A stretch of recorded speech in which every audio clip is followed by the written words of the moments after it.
Right. I just watched Matthew Berman on YouTube talk about vibe coding. Uh-oh. Got a problem here, though. There we go. I want to move this. Let me just show the channel. Matthew Berman. He does AI a lot. And I just watched the vibe coding. And it got me thinking. Yeah, vibe coding. Just 4 hours. This last video. What is vibe coding? So I watched this and I learned that pretty much there's a little bit of a movement amongst the AI users towards just kind of chilling and letting the code do what it wants, making tweaks if they don't like something, but not really looking at it too closely. And that's been something that I've been doing with the motions that I've been submitting. Like with this West Milwaukee case, I had to do a little work getting the laws resisting or obstructing officer. I had to do a little work researching that. But once I get this information together, Fourth Amendment, adding that just as a general guideline.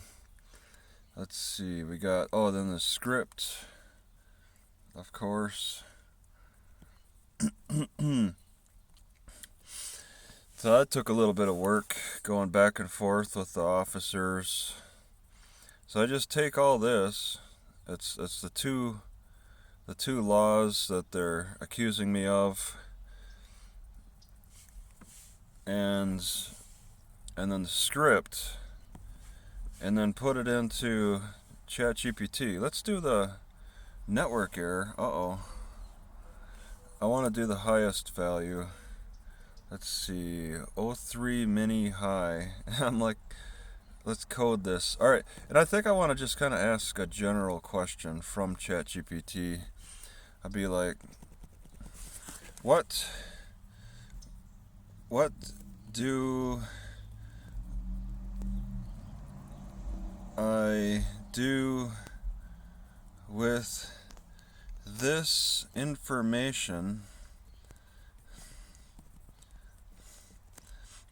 for my criminal case? Criminal case. I'll start out with that. Alright, and let it think. I'm sure I can expect the motion options to come up, because this is kind of what you do. You put all that information together. It's all words. Put it all in there, and then let it analyze. Yeah, just sit back and let it do its work. That's the vibe part about it. It's like, I'll accept whatever ChatGPT thinks is the best way to go. It could serve as a key evidence. Compile and organize. Assert, consult, challenge, evaluate. Okay, so I guess they really don't. You kind of have to know what to do. It's just kind of the transcript. Okay, so people kind of have to know what to do. This is where the vibe kind of kicks in, but it kicks in after knowing which motions you want. What should be the first? What should be the first motion that I submit? Okay, and then I'll just accept, for this case, I'll just accept whatever ChatGPT chose. I suppose I could have just chosen ChatGPT mini low, or just 4.0 even. It's going to take some time to really think this over. But I mean, there is kind of a standard going on with the process here. It's not like I'm making a tough decision. You just have to be aware. You have to be aware that you can write motions. The first motion you should file is a motion to suppress. You know, I never did that. Obtained from the unlawful demand for your ID. Really? You know, I never actually submitted a motion to suppress. Key points. Okay. Can you write that motion for me?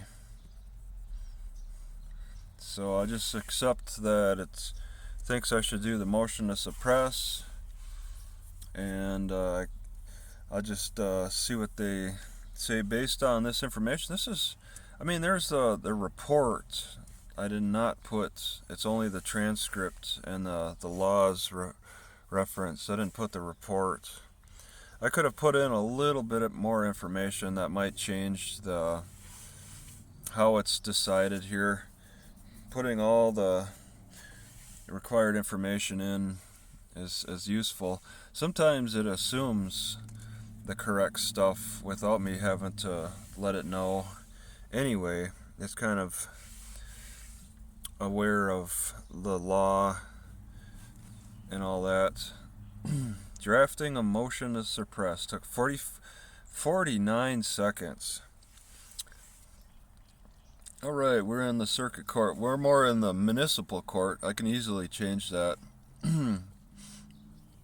It's only recognizing one case, but I think that's okay. So, let's see. I'm going to suppress all evidence. That's my motion to suppress on the date. They demanded my ID. I have a Fourth Amendment right.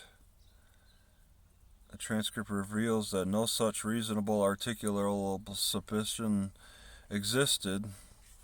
And actually in the report, I'm associated with burglary that happened a few months previously, so there's that. Suppression of that evidence. It should say probably fruit of the poisonous tree somewhere. Alright, so it's unlawful, it's all unlawful. And there it is. You know, all I have to do is put in my name and dates. And that's how they do it, I guess, in Wisconsin. Just prayer for relief. Make it a little simpler. So, I mean, that's vibe motions. Defendant's motion to suppress. I just take all the information.